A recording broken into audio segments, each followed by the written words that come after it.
สบายดีทุกคน ตอนนี้เบาต้นก็อยู่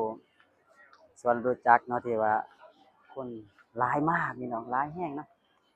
หลายคนที่ว่าอยู่แถวนี้ก็ทักทายสบายดีกันได้แต่ว่าตอนนี้เบาต้นก็กำลังอยู่สวนรู้จักเนาะเดี๋ยวจะเปิดให้หมุนให้เพิ่นเนาะ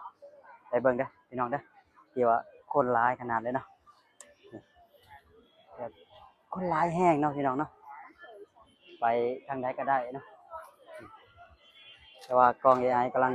จับอยู่ตัวนี้นะสุดยอดเลยเนาะพี่น้องเนาะนี่อันนี้ก็มาเที่ยวเป็นครั้งแรกเนาะหลายคนนี่ว่าเคยมาหรือว่ามาเที่ยวกันไปหลายๆคนก็ว่ากันไปเนาะนี่ก็สุดยอดเลยเนาะตามที่คนเบิ่งเนาะมาเด้อพี่น้องเด้อผู้ใดอยู่ไกลอยู่ไกลก็มาทักทายสบายดีกันได้เนาะเพราะว่าตอนนี้กับบ่ต้นก็จะมาเลยนะเนาะ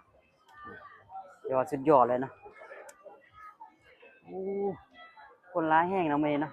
แต่ว่า หลายที่แต่บ่รู้เลยว่าบ่ต้นมาครั้งแรกก็ถือว่าเป็นคนที่ว่าหลายแฮงอันนั้นนะนี่คนเดินอยู่ถนนนี่เนาะหลายแห่งเนาะผู้ใดมาเห็นเนี่ยทักทายสบายดีกันเด้อพี่น้องเด้อตอนนี้ AI ก็จำหน้าบ่ได้เนาะ AI ก็นะเอ้าพี่น้องนะมันซับAI มันสับสนนะจำหน้าบ่ได้นะพี่น้องเอาไว้ซะนี้เนาะว่า